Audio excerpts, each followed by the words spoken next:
In today's video, I'll be taking these 4 boxes and I'll be showing you 4 small examples of styles of houses that you can use to finally upgrade your wooden shoeboxes. Stone Age, medieval, modern, and futuristic homes lie up ahead, so let's jump straight into it.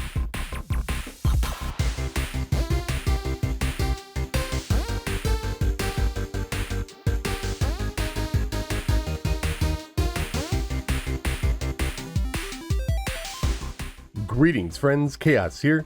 Box houses. Hate them or love them, the fact is you're here for a reason. You must want to upgrade your shoebox houses. Today I'm going to show you 4 simple styles that you can carry over into your builds easily.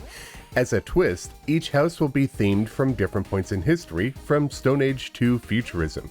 So if you're looking forward to this and you've been enjoying the videos that I've been releasing since the update came out, be sure to leave a like and comment to tell the AI overlord that I'm doing a good job, and subscribe so you don't miss any of my future content. So let's start our little journey through time, back in the era of the caveman.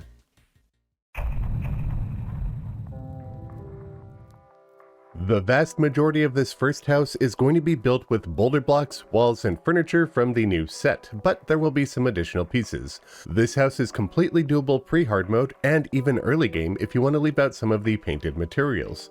I'm starting off by swapping out wood for boulder block, but going from a wooden box to a stone box isn't any more interesting, so once that's done, I'm going to make an outline of a small rock cave, then fill it in.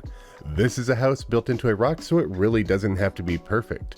The amount of boulder in this is a bit monotonous, and we got a bunch of boulder shapes that I don't really want in here, so I'm going to randomly swap out segments of stone block to get rid of the repetitive and rounded patterns. These two materials go amazingly well together, and when you couple them with the Mighty Tidy, I think that gray painted sandstones have finally been replaced for me. With the blocks done, it's time for the walls. I start by swapping out the wooden wall for boulder wall, then fill in the extra space.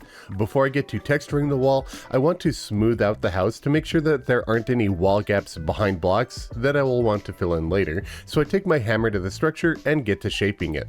Once it's fully shaped the way I want it, I will start adding accent walls. In my mind, even rock structures have some sort of support, so I'm going to be placing down brown painted large bamboo and ashwood walls. If you want to build this style before getting the painter, simply leave these parts out. Next, I put in a row of craggy stone wall from Ectocrafting against the floor, and I blend in mottled stone wall with the boulder wall to break up its repetitive pattern, like I did with the blocks. Onto furniture, most of this is going to be from the boulder set. The door, lamp, bookcase, table, chairs, and lantern. The bookcase obviously requires you having to go into the dungeon, so if you want to do this really early in the game, leave it out. The leopard skin, however, is from the traveling merchant, and this is technically the house done, but what if we wanted to add a second story? For all 4 of today's houses, I'm going to be setting up second rooms in various ways so that I can give you examples of how we could get more variety out of our housing rather than just stacking one box on top of the other. This one is going to be up and to the right of the original house in a similar shape with a similar vibe, starting out by shaping it with boulder block. When the boulder is in, once again I vary the material by swapping in some stone to randomize the texture. Obviously, I broke the back wall of the first house, and that's how I'll be connecting the 2 rooms with a stairwell made from boulder platforms. I'll use the same walls from before, boulder, craggy stone, mottled stone, large bamboo, and ashwood for the background. This time, however, I'm going to have a window. Again, this is doable pre-hard mode, so it doesn't have any echo coating. I'm simply just going to punch a hole in the wall and frame it with ashwood and large bamboo. This gives a window that has no glass. Since it is a relatively small hole, this does not invalidate the room, so it is still a fully functional house. But technically something could spawn inside of that gap, so if you wanted to have a wall there, you could use glass, or later in the game you could echo coat any wall. For furniture, again it's from the boulder set, but this time I'll be doing a bedroom with a dresser, chandelier, candle, and a chest.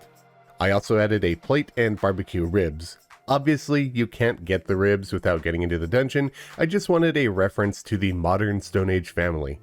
To wrap it all up, I'll slap in some brown moss all over the build. Again, if you don't have the painter, you could just leave this out, as you won't have easy access to getting moss without an extreme amount of work and waiting. I just think it adds a splash more to the build. I'll finish off by placing some craggy stone and boulder walls peeking out at various segments outside of the house to roughen its texture a bit more. I went ahead and sped time up off camera so we could get some long moss growth, but here's the house. The few final details that I'm adding are going to be stalactites and stalagmites with the mighty tidy. And this is one Stone Age style house with only 2 types of blocks, 5 types of walls, some moss, and mostly one set of furniture that you could easily tailor to be even earlier in the game if you leave out the painter. Next up, we're going to jump a few thousand years into the future and build something inspired by the medieval times. The previous house showcased the new boulder set, and I want to continue that throughout this video, so up next I'm going to be building a small medieval themed library with the librarian set.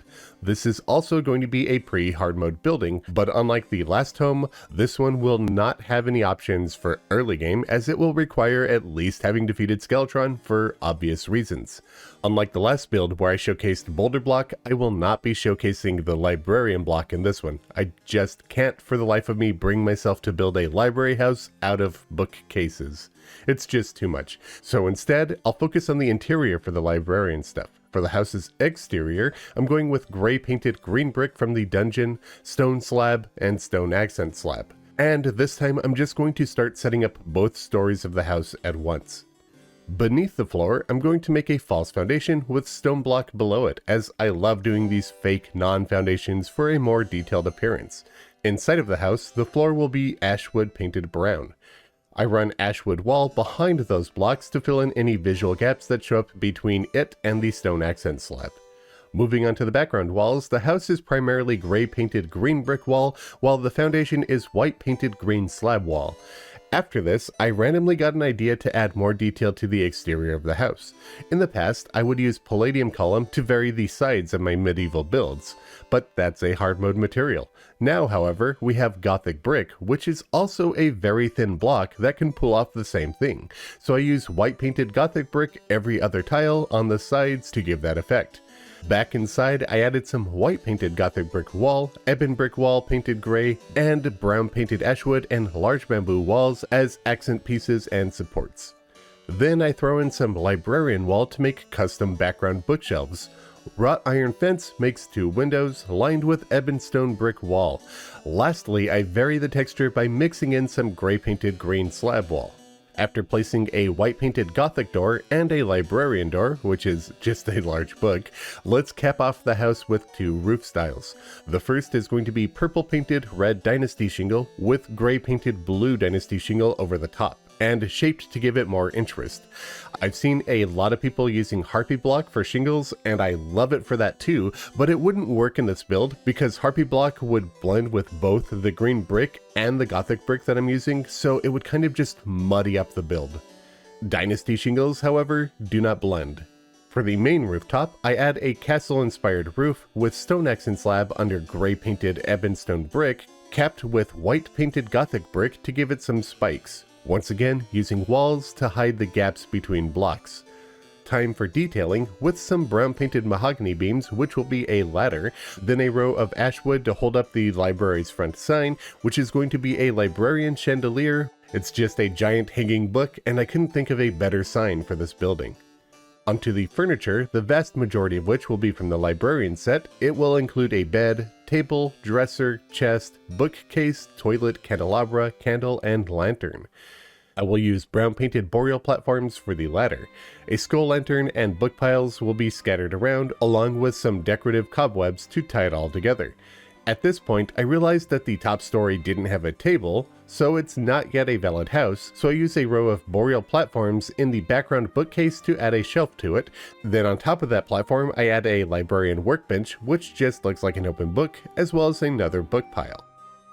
And here we have the completed medieval-inspired librarian's home. While I will probably continue to avoid using the librarian blocks, I absolutely love the walls and furniture as it all comes together when used in this fashion. And I don't think I'll ever get over how good that massive bookcase looks. We're halfway through the builds, so let's jump a few hundred years into the future for another house. This build is going to be the most boxy of all of our boxes today, as I'm going to be showcasing the new office set by building, you guessed it, an office. This will use office block in the build, but for the outer walls, I'll be going with gray painted smooth sandstone. Office block will make up the floor as it's designed to look like resin. The ceiling is flinks block painted gray to mimic a popcorn ceiling. The rooftop and foundation are Titan stone. In terms of background walls, I wanted to throw you all a curveball, so we're going with white painted ice wall. While white painted office wall will line the doorways. I want tall windows in this office, so I'm going to be placing glass from ceiling to nearly the floor. I will add more wall accents later, but since this is an office, I want to get a taste to how I'll set the furniture up, so I'm going to start by doing some of that now. The office bathtub kind of looks like a camera-facing desk, so I placed that on the first floor next to the entrance as a desk for the receptionist and some office lamps. Glass platforms will make a short spiral staircase.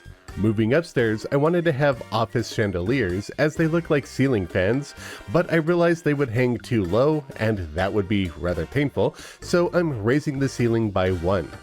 With the fans in place, I go back to the walls by adding some brown painted boreal wall for accents near the floor, with brown painted ebonwood wall for some vertical wood panels, and office wall between those wood panels for even more detail and interest to the build. I do place 2 potted trees in here, which are purchased from the Dryad, but those trees technically make this a hard mode build. If you want to leave those out, you can do this pre-hard mode. An office clock goes downstairs next to the trees, then some wood accents near the ceiling. With the first floor done, I'll start decorating the upstairs office. Most of the pieces of the furniture in the set look like desks, so I went with 2 bookcases, 2 dressers, and a table, all of which fit the office theme perfectly. If you wanted to do this even earlier in the game than defeating Skeletron, you could leave the bookcases out and you could throw something else in there. There are seriously a lot of desk options. On top of those, I place a few candles and a candelabra. And here's the final version of the office. Just ignore our pest infestation. As you can see, I added 2 chairs into the house to bring it to fully valid, as well as a chest that looks like a trash can. And I did some work on the roof. The air conditioning vents are just gray painted corruption crates with some white painted office wall below them. The advertisement sign uses the Not So Lost in Paradise painting with some white painted mahogany fence, gray painted Purple Rain wallpaper, and some gray painted meteorite platforms. And that's the modern building done. We have the Stone Age, Medieval Age, and Modern Age out of the way. Let's hop into the DeLorean because we're about to jump an unknown amount of time into the future. As with the previous 3 builds, this one will be showcasing a new set of blocks and furniture from this update. So for the futuristic build, I'm going to showcase the new deskwear set and moonplate block. Despite having different names, they are a part of the same set. I want this to look quite different from the others, so the 2 rooms are going to be side by side with a sharp, pointy roof separating the both of them. The sidewalls and floors are moonplate, while the rooftop is a mixture of white painted copper and tin plating. The foundation beneath the house will have white painted copper and tin plating walls.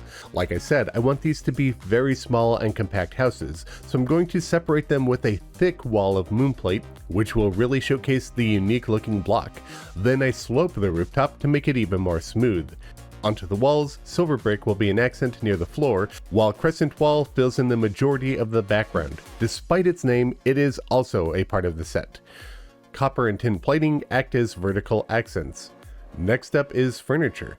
Since these houses are so narrow, there isn't a lot of floor space to work with, but I still want to showcase the unique pieces in the set, so I'm putting a clock on the left room and a bookcase in the right. Once again, this house is also doable pre-hard mode, and you could even do it before defeating Skeletron if you don't have the bookcase.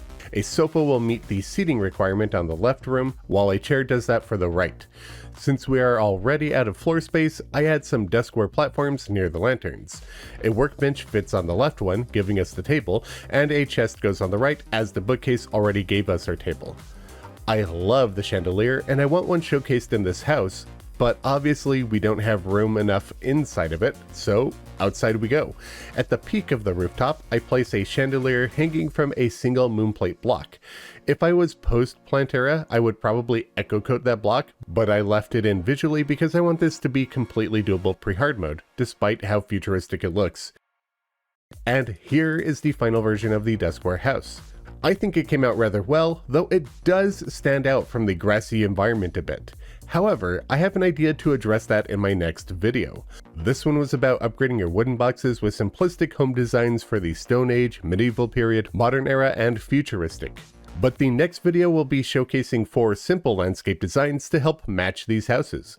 If you're interested in catching that video, double check that you are subscribed. And while you're at it, be sure to leave a like and a comment to help get this video to more eyes.